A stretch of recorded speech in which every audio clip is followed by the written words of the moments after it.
Hey, welcome back to the channel, and this is my review of the All Blacks versus the Springboks in the Rugby World Cup final. So basically, as soon as the game kicks off, absolute chaos ensues. There's a couple of good touch finders by Willemsau who played really well throughout the game. Eben Etzebeth absolutely levels Moanga, who struggles to get back to his feet, and Mbonangi at hooker gets injured, and South Africa down to 14 men. So this is within the first 60 seconds of the kickoff. So yeah, it's 100%, 1,000 miles an hour straight from the kickoff. So actually, it ends up being a yellow card for Frizzell, who falls on the leg of the South African hooker Mbonangi, and what's interesting is Fourie is on as hooker, the converted hooker who went to back row and now is back in the hooking position. So he's played well this World Cup actually. So he's on very early. So it's going to be very interesting to see how he goes. From the resulting penalty, of course, Pollard slots it over, does shave the post. So yeah, he's a little bit of nerves there. But he gets it over, and South Africa 3-0 in front. So New Zealand are down to 14 men, but they don't panic. They keep the ball in hand for the most part. When the ball does go to South Africa, Pollard is putting in some very intelligent kicks, some really nice kicks actually, and putting the New Zealand defence under pressure. And you can see South Africa really sniffing a try. The scrum battle throughout the game actually was pretty even Stevens, so fair play to New Zealand. They completely matched, and even got a little bit of a shove on the South African scrum at times, but Moanga, he gets clattered about 3 more times because he's like playing a sweeper role, so he gets Peter Steph toy mostly in his face and absolutely gets smashed about 3 or 4 times. But he shows his toughness and really comes through it well. So well played to Moanga. So South Africa stay on the attack, lots of territory, lots of possession, and they get a penalty. Faf gets a penalty for them. Pretty close in front. They opt to take the points, and you hear over the ref mic as well that Frizzell's yellow card will stay a yellow card, so that's a relief for them. But Pollard slots it over, and now it's 6-0. So during the period that New Zealand were down to 14 men, South Africa didn't get a try, which they'd be a little bit disappointed about, but I will say that they certainly made the New Zealand defence work, and New Zealand's defence put in a lot of tackles. So that's what they will be hoping to reap the benefits of that later on in the game. New Zealand are far from out of it though, and when they get back to 15 men, they put some good phases together. Absolutely superb handling from them, and a little chip over, and the bounce just goes against Ardie Savea, who again was one of New Zealand's best players, and just goes against him. He misses out, and but New Zealand looking dangerous. So New Zealand stay on the attack, and this is a good period of play for them. They put some good phases together, and Jody Barrett, I've got to say, what a fantastic player he is. He absolutely blasts the ball up in midfield, and he shows some amazing handling skills as well. And by the way, did you know he can kick it from like 50-60 meters as well? So absolutely fantastic player. But yeah, New Zealand get the advantage and get a penalty, so they finally on the scoreboard, and now it's 6-3. Then you would say changing fortunes in the second half. Maybe the rub of the green went with South Africa a little bit. Ardie Savea gets pinged. You know, it's a touch and go, but maybe the wrong call. But South Africa choose to go for the points, and it's 9-3 now.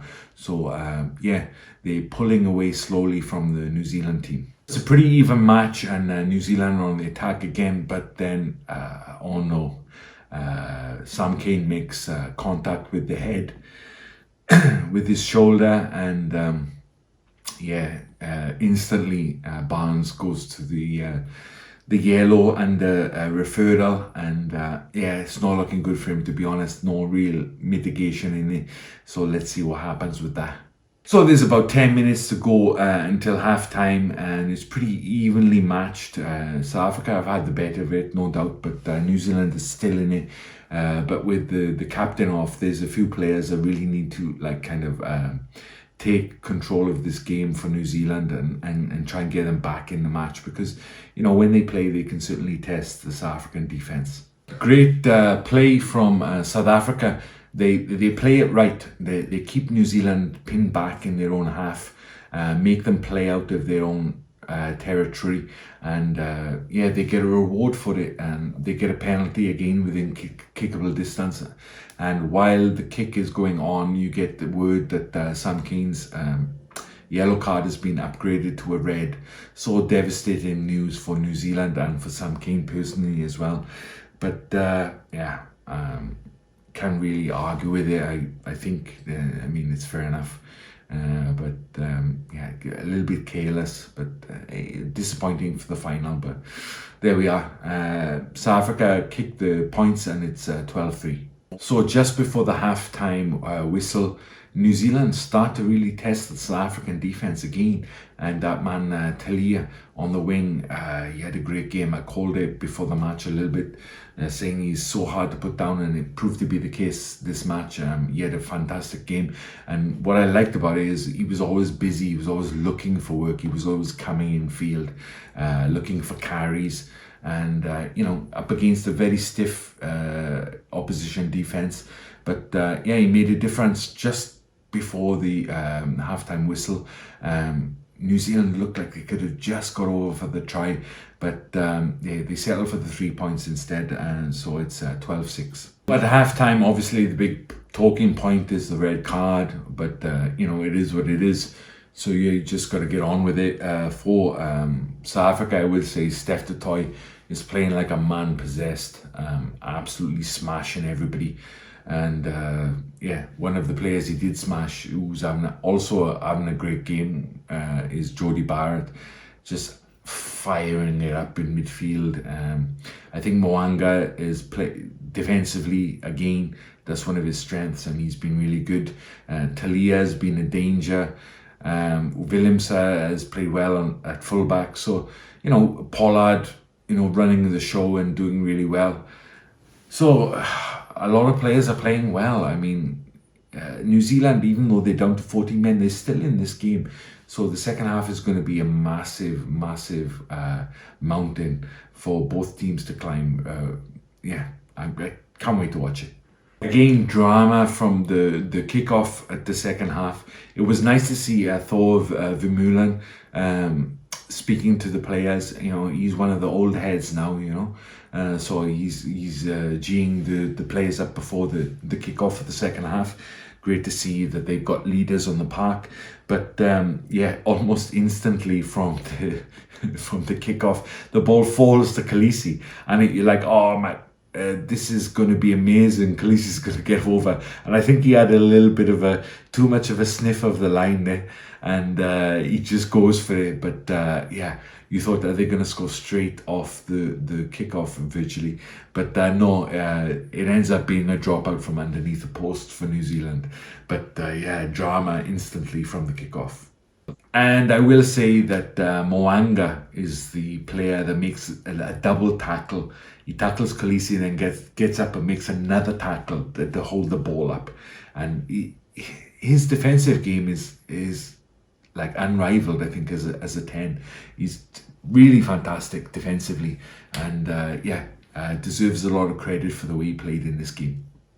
South Africa pour on the pressure, and they almost get over. They really stretch the New Zealand defence, and a perfect rubber kick from Willemse, and Arendse almost scoops it up and gets over. Just mistimes it a little bit, and it's so close, and that would have been a nice score, but it was not to be. But South Africa looking very dangerous. So New Zealand are under incredible pressure, and they're just about managing to hold out. And then suddenly, as off to do, Khaleesi gets a yellow head-to-head contact. To me, it looked like he totally hit the shoulder and the head was like accidental. So imagine like 2 captains being sent off in the World Cup final. That would be incredible. But yeah, it looked like he hit his shoulder square. So yeah, I'm not sure about that one. But you know, a yellow card, okay. Let's see if they upgraded to a red. But you know, both teams are down to 14 now. So even Stevens. So let's go.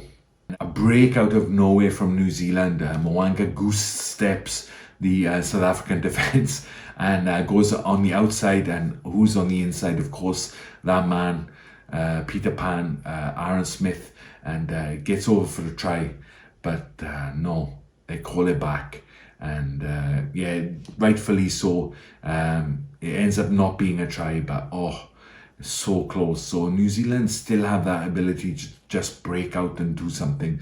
So South Africa really got to be on the guard here. So in the meantime, Khaleesi's yellow card wasn't upgraded to a red. So that's a massive kind of relief, I think, for South Africa. They would have been stressing that a little bit, I think. You know, and they're back to the one-man advantage then when Khaleesi comes back on. So yeah, the ball is definitely in South Africa's court now, and it's theirs to lose, really. Again, Talia, who's having an absolutely fantastic World Cup and a fantastic match. He breaks like 3 or 4 tackles, and yeah, defies logic. You know, he's not that big a guy, but his footwork and his upper body strength is incredible. And yeah, the ball goes on the deck, and Barrett scoops it up and gets over for a try. So New Zealand really, against the run of play, get the try, the first try of the match. And they're well and truly back in this game, and the game goes to 12-11 in favour of South Africa. So with the momentum, I think, firmly in New Zealand's camp, they bring Aaron Smith off. I mean, it's his last game for New Zealand, and me personally, I wouldn't bring him off. I mean, he looked fresh, he looked ready to go. And Christie is not going to offer you much. Like, you know, he's an alright player, you know. But, yeah, I can't understand really why they brought him off. Let him play out the game, you know. It's the World Cup final, for goodness sake. So, yeah, I really disagreed with that decision. I thought Smith, he's such a danger as well. Aaron Smith should have played out the game. But there we are. So going into the championship minutes now, this is where it gets interesting, because South Africa have had a lot of experience recently in these tight situations. So it's like going to serve them well. It's like 10 minutes to go and there's like a point in it. So they've been in this situation a couple of times already, this championship. So yeah, interesting. But the momentum is firmly with New Zealand. New Zealand do go on the attack, and Colby gets a yellow card for deliberate knock-on. Touch and go situation. I wouldn't like to say yay or nay, but yeah, you can't really argue with it, and what's done is done. Colby is like devastated and can't even watch the match. He's like put his head in his shirt and stuff. I can't blame him, to be honest. I could barely watch it myself, but yeah, there's less than 10 minutes to go now, and it's all on the table. It's for one team to win or one team to lose. New Zealand do get an opportunity, and they go for the post this time. They kicked for the corner a couple of times in the second half, but this time Barrett, who's played a fantastic game, he just pushes it a little bit wide of the post from about 50 out, and yeah, disappointing for him. But it wasn't an easy kick, but he'll be a little bit disappointed, I think, reflecting on the match, that he could have got that and put New Zealand in front. But yeah, the South Africa stay in the lead, and it just breaks down at the end and gets nuts. Faf, who's the ankle tap master, it seems, does another amazing ankle tap. I forget who it's on. It's just like they're making a break. It looks like they've got an overlap too. I think it's Leonard Brown, but he ankle taps him and brings him down, and it's such a good play. And then like a couple of phases later, Quagga Smith, who's come on, does his job so perfectly and gets a turnover, and you know, those little moments like that, that's what it's all about. That's what they call it, the championship minutes, you know, because big plays like that, battle plays, that will win you the game. So with 23 seconds to go, New Zealand have thrown everything now. It's South Africa, and there's a scrum just to finish it off. South Africa lucky a little bit to get away with it at the end. It looks like they're getting pushed off it, but they managed to maintain their own ball at the second try. And yeah, that's it. The final finishes 12-11 to South Africa. Done. So in summary, that's four, count them, four World Cups for South Africa. And they've gone back to back. So they got the edge, they got the bragging rights on New Zealand, which they will be very happy about. But, you know, a great game. The intensity and the commitment that the teams played at was, you know, exemplary, and fair play to them, both teams. I think they did an exceptional job, and a lot of drama as expected. A shame about the cards, but like you can't really argue about them. You know, game as is reffed these days. I mean, it was perfectly acceptable, I think. South Africa, like their nerves must be gone. They must be shot, particularly Jacques and older Rassie. Watching from the stands, so many close games, but yeah, it's that character that they've built over the last 4 years. And as Rassie said, like, this is the World Cup they were planning towards this whole time, and to be able to execute the plan as they have over this like six-year period is absolutely fantastic for them. And it must be such a moment in those players' lives, you know, to realize that when you put your mind to something, you can actually achieve it. New Zealand, of course, disappointed, but I think they will be very proud of their performances in this World Cup, coming from where they were last year and where they are now. They didn't play badly by any stretch. Maybe a few choices they could have done differently, but yeah, overall, I just think the best team won on the day, and like, there's no arguments really. The good players played well. Like, Savea was immense, Talia was immense, Mwanga was immense, Barrett was immense, Salisi was immense. You know what I mean? All these players, Vermeulen, Steph du Toit was absolute maniac this game. Brilliant, you know.